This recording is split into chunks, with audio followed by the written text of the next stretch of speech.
बात करेंगे कांवड़ यात्रा की। सावन का पवित्र महीना शुरू होने वाला है और इसी के साथ भोले के करोड़ों भक्त कांवड़ यात्रा में कठिन तपस्या के लिए अपने अपने घरों से निकलने को तैयार हैं। अपने आराध्य के जलाभिषेक के लिए गंगा जल लाने का ये दिन रात चलता है ये सफर, और ऐसे में पुख्ता तैयारियां भी जरूरी होती हैं। उत्तर प्रदेश से लेकर उत्तराखंड तक कांवड़ यात्रा की तैयारियों को अंतिम रूप दिया जा रहा है।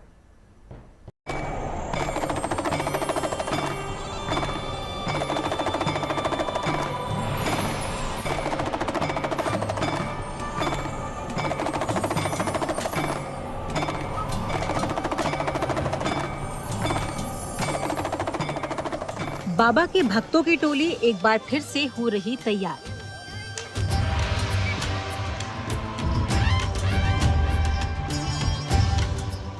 बम बम भोले के जयकारों से फिर सड़कें गुलजार होंगी। बस अब सावन का इंतजार है। इस साल सावन का महीना 11 जुलाई से शुरू होगा और 9 अगस्त तक चलेगा।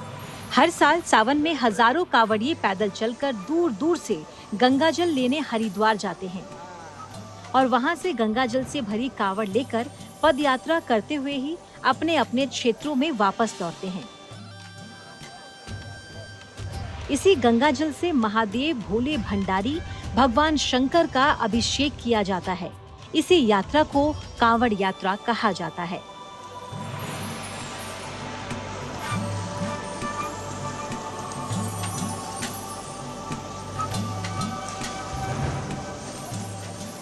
इस बार भी इस धार्मिक यात्रा की तैयारियां काफी बड़े पैमाने पर की जा रही हैं।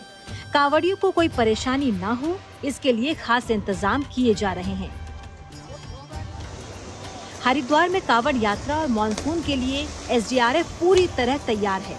उत्तराखंड में मानसून के दौरान हर साल कांवड़ यात्रा शुरू होती है।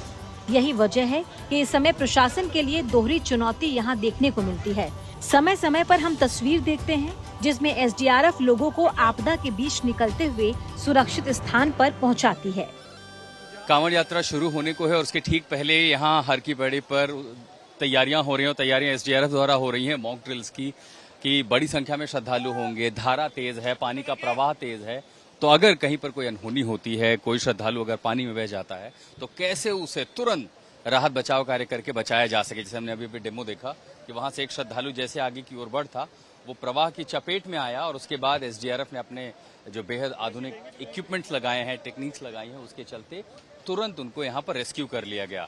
हादसे कई बार लापरवाही से भी होते हैं और खासकर ये देखते हुए कि इस समय प्रवाह इतना ज्यादा है और 10 दिन बाद जब श्रद्धालु यहाँ से गंगा जल लेने के लिए आएंगे तो यहाँ पर उत्तराखंड पुलिस और एसडीआरएफ के जो जवान हैं वो उनकी मदद के लिए, रेस्क्यू के लिए तैनात होंगे। ये तमाम बोट जो हैं ये शिव घाट से लेकर के हर की पैड़ी इस पूरे इलाके में जहाँ पानी का प्रवाह ज्यादा है, इन इलाकों में वो मौजूद रहेंगे और वो कोशिश करेंगे कि इस भक्ति और आस्था के पर्व में कोई खलल ना हो, कोई अनहोनी ना हो। इस बार भी 6 टीमें कांवड़ और 42 टीमें मानसून के प्रकोप से लोगों को बचाने के लिए अलर्ट मोड पर है। कांवड़ यात्रा के दौरान 6 सेंसिटिव क्षेत्र में कांवड़ यात्रियों को बचाने के लिए तैनात रहेंगी। एक टीम में 7 लोग पैरामेडिक्स के साथ मौजूद रहेंगे। ये कांवड़ यात्रा को लेके जो है हमारी 6 स्थानों पर 7 सब टीम तैनात रहेंगी, जो कि मेजर ब्रिजेस, मेजर जो ओवर क्राउडिंग के स्पॉट्स हैं और जो मेजर घाट हैं उन सभी पे तैनात रहेंगी। कुछ स्थानों का नाम मैं आपको बताना चाहूँगा और ये स्थान जो है हमारे 3 जिलों में व्यवस्थापित हैं, टिहरी, पौड़ी और हरिद्वार में, जो पूरी तरीके से हाई मोरल पे चल रही है हमारी एसडीआरएफ फोर्स। और जहाँ भी हमको जाना होता है हमारा रिस्पांस टाइम 5 मिनट से कम का है और बहुत ही अच्छा काम कर रही है एसडीआरएफ में। और हम पूरी तरीके से प्रयास करेंगे कि हमारा रिस्पांस टाइम और भी कम हो और भी हम जितनी ज़िंदगी बचा सकते हैं वो उतने से अच्छा काम करें। सावन में कांवड़ यात्रा के दौरान होटलों, रेस्टोरेंट और खाने पीने के सामानों की दुकान पर नेम प्लेट और रेट लिस्ट लगाने के भी आदेश दिए गए हैं। कांवड़ यात्रा मार्ग में मांस मदिरा की दुकानों को बंद रखने का भी निर्देश दिया गया है ताकि यात्रा की पवित्रता बनी रहे। कांवड़ियों को कोई समस्या न हो, प्रशासन इसका पूरा ध्यान रख रहा है।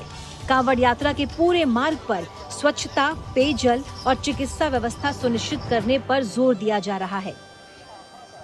आपको दिखाई दे रहे। एक बार तस्वीर में आपको दिखाऊं मुजफ्फरनगर में जहां पर मैं हूं, यहां से ये रास्ता दिल्ली को आगे हरिद्वार से जोड़ता है। हरिद्वार हर की पैड़ी जहां पर गंगा जल भरने हजारों लाखों की संख्या में शिव भक्त श्रद्धालु सिर्फ दिल्ली एनसीआर नहीं बल्कि देश के अलग अलग कोने से आते हैं और यहीं से जल भर के ये कांवड़ ले जाने का सिलसिला शुरू होता है, जिसमें बड़े हैं, बूढ़े हैं, बच्चे हैं और गाने बजाने के साथ, नारे जयघोष के साथ ये देखिए कांवड़ भर के, जल भर के अब अपने अपने शिवालयों की ओर जा रहे हैं। शामली में भी कांवड़ यात्रा को शांतिपूर्ण संपन्न कराने के लिए पुलिस प्रशासन ने 79 किलोमीटर कांवड़ मार्ग का निरीक्षण किया। कांवड़ियों की सुरक्षा और सड़कों पर ट्रैफिक मैनेजमेंट पर भी ध्यान देने का खास निर्देश दिया गया। यात्रा मार्ग पर सीसीटीवी लगाने के निर्देश दिए गए हैं। सड़कों पर बैरिकेडिंग और पब्लिक एड्रेस सिस्टम पुख्ता करने पर भी जोर दिया गया है। साथ ही सड़कों पर वॉच टावर लगाने, रोशनी का पर्याप्त इंतजाम करने के भी आदेश हैं। सुरक्षा के लिहाज से बिजली के खंभों पर 5 फुट तक इंसुलेटेड प्लास्टिक शीट लगाने के भी निर्देश दिए गए हैं।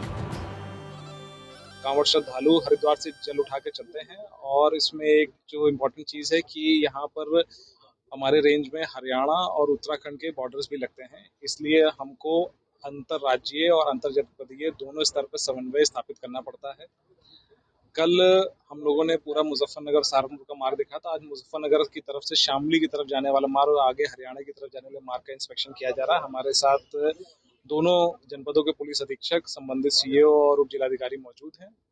मार्ग के इंस्पेक्शन में इस बात को चेक किया जा रहा है कि रोड्स एकदम ठीक रहें, जो भी शिविर लग रहे हैं उनके स्थान उपयुक्त जगह पर रहें। यदि कोई नहर या इस प्रकार की जगह जहां पर लोग नहाने के लिए उतर सकते हैं, वहां पर डूबने की कोई घटना ना हो, उसके बचाव के लिए 11 जुलाई से कांवड़ यात्रा शुरू हो जाएगी। हरिद्वार से गंगाजल लेकर लाखों की संख्या में शिव भक्त कांवड़ भरकर निकलेंगे। इस पवित्र कांवड़ यात्रा को सफल बनाने के लिए पूरा प्रशासन पूरी तत्परता से एकजुट है। उम्मीद है कि इस बार भी कांवड़ यात्रा सबके लिए शुभ साबित होगी और बाबा भोलेनाथ का आशीर्वाद सब पर बरसेगा। शामली से शरद मलिक के साथ हरिद्वार और मुजफ्फरनगर से Ashutosh Mishra, good news today.